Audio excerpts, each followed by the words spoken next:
જય માતાજી, જય શ્રી કૃષ્ણ।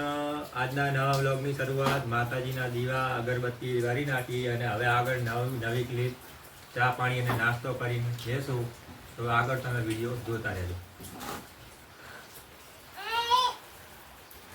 કયો અને આમાં કે બધા ડબ્બા હેઠા ઉતારી દીધા।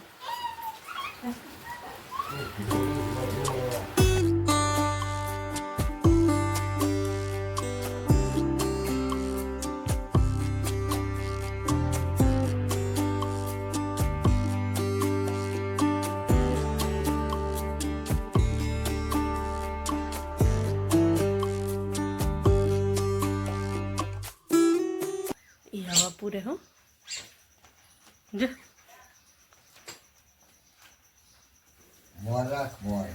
आम मस्त रहता है। ए क्यों क्या ही लाए तो मैडम थी, मैडम ही चक्की लाए हो कि पोपट लाए हो? कुकड़ो ही नहीं, चक्की ही नहीं, पोपट ही नहीं हो है। बूढ़ो है बूढ़ो। ए बच्चो अब की नहीं बेटी चक्की ये वहाँ ही पक दबाए वहाँ ही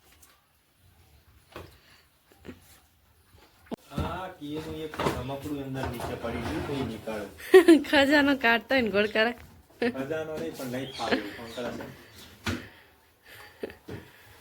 निकली क्यों नानो था ने आम गद्दा लाया था तो इने वागी जती एक बार तो इन पप्पा दाजे पड़े ने ते पीपड़ा पास नाख दी। हवे आज निकाले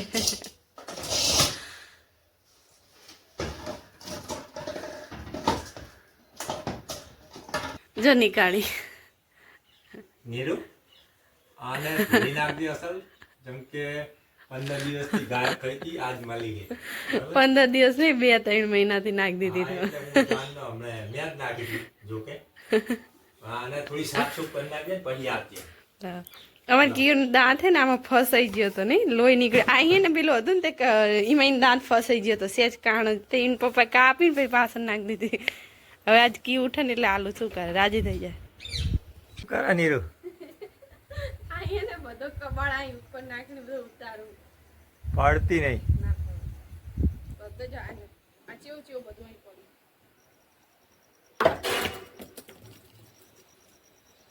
આગળ જજો વાગ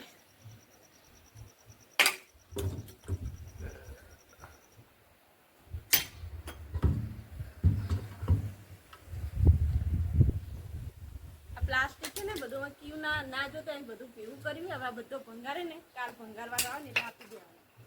એ ક્યુ ની ગાડી આવી ગઈ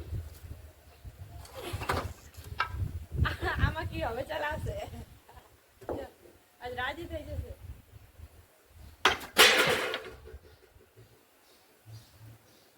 આગળ જજો આ સ્ટેન્ડ થી ભંગાર હોય તો આપી દો। આ સ્ટેન્ડ જે પડ્યું ને એ કામનું ના આપી દેવાય। હા પડ્યું ને જે સ્ટેન્ડ નહીં દેખાતું પેલા તો દેખાય ને આમે જ આ આપી જ દેવાનું। જો આ નકામું ઈ અહીંયાથી ઉતાર લેવાનું છે। કચરો સાફ તો કરવો પડે। કેવું પડી 60 रुपये किलो 50 रुपये का है हमें पूछा કેસું લાયો આય ક્યું हमारा तीखा है पापड़ અહીંયા હા બે ભેગું ભેગું ખાજે। જો અહીંયા ખીચડી થાય હે ચૂલે રમકડા મેળા મસ્ત હતા બધા બોર્ડ લઈ જતા હતા। पत्ती के बत्ती छोड़े ले इन्हें तो उकड़ी देखा ये तो उठे जाता है ને અહીં બધા બેઠા હે। ક્યુ ના આવ્યો પણ ગારાવાળો થઈ જાય ને પાછો ખંજવાળ નહીં આવે શરીર। ए लुगड़ा मेला खाए है હાલત નવડાયો કોઈ કે हाल दौड़ायो જય માતાજી। જો આજે આપણે હે ને શિમલા મિર્ચનું શાક બનાવવાનું છે અને જો તેલ મૂકી દીધું છે અને આપણે હવે આ પાણી લીધું ને એમાં થોડુંક જો 1 ચમચી મરચું મીઠું અને હળદર નાખશું. અને બધો મસાલો ને હલાવી દેવાનો સરસ રીતે. એટલે જો તેલ ગરમ થાય ને પછી આપણે આ ડુંગળીના મોટા મોટા કટકા કર્યા હોય ને એને મસ્ત હાથરી લેવા.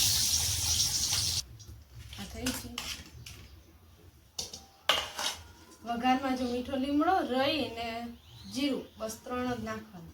મસાલો જો બધો પાણી પલાળી દીધો હતો ને એને બળી ના જાય વઘારમાં નાખીએ ને તો સરસ રહે. અને આની અંદર છાશ નાખવાની, થોડી છાશ નાખીને એટલે ખટા દહીં હોય ને તો દહીં તો બહુ મસ્ત લાગે, પણ અમારે દહીંને પતી ગયું તો છાશથી હું થોડી છાશ નાખીશ એટલે મસ્ત ખટ મીઠું શાક લાગશે. જો મસ્ત શાક હે ને તૈયાર થઈ ગયું હોય, અંદર બધા મસાલાને નાખીને ગ્રેવી સરસ મજાની ચડી જઈએ. હવે આપણે જે મોટી મોટી ડુંગળીના પીસ ને કેપ્સિકમ મરચાં સાંતળ્યા હતા ને હવે એ એડ કરીને મસ્ત હલાવી દઈશું. અને પછી થોડું પાણી એડ કરશું અને થોડું 5-10 મિનિટ ચડવા દેવાનું એટલે સરસ મજાનું શાક તૈયાર થઈ જશે. અને આ શાક હે ને એકદમ પંજાબી શાક ખાતા ને એવું જ લાગે, મસ્ત મીઠું.